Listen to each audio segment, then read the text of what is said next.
So this is where the train area stands at present. I'm going to head down to the basement area.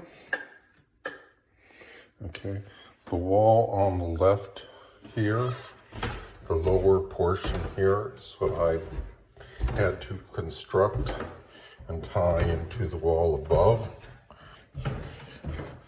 When I was cutting this French drain along the perimeter, I installed plastic over the openings to try to limit the amount of dust getting over everything.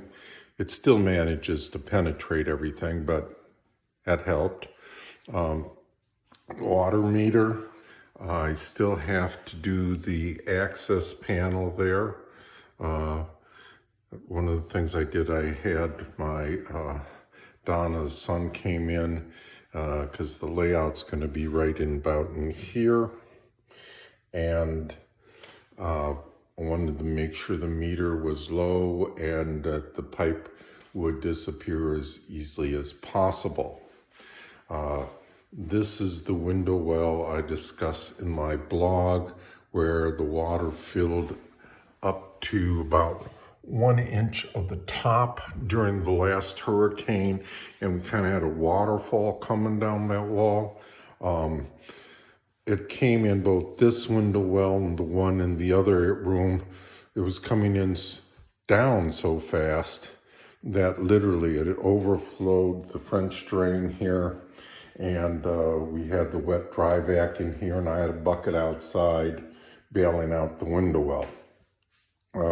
This French drain line does drain into the sub pump. You'll notice where it goes under the wall here.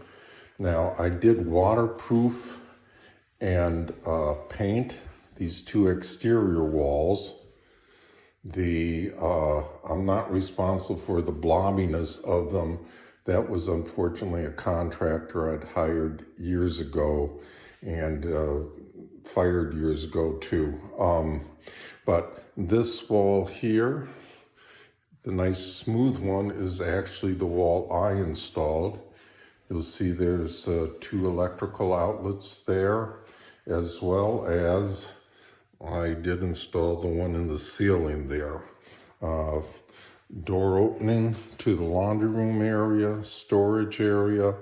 You can see some wood for the layout. And this area is packed. A lot of the stuff will go into the layout eventually. Here we go.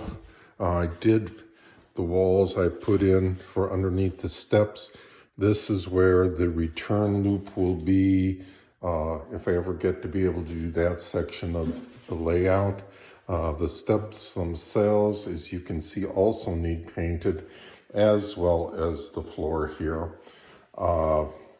The steps, before I paint them, I do need to clean them up, maybe remove some of the steps and put them together with screws rather than the finishing nails that the contractor used, simply because they are pretty squeaky right now. And let's see, the ceiling lights that I installed, you can see how I put the trim, the U-channel in around the exterior. It's about as even as I could get the light in here based on where ductwork ran. That was a determining factor. The reason, another reason I should say, I did paint underneath the stairwell white rather than the blue is because, again, where the return loop's going to be under there, and I wanted to keep it as bright as possible. Thank you. I think that's about it.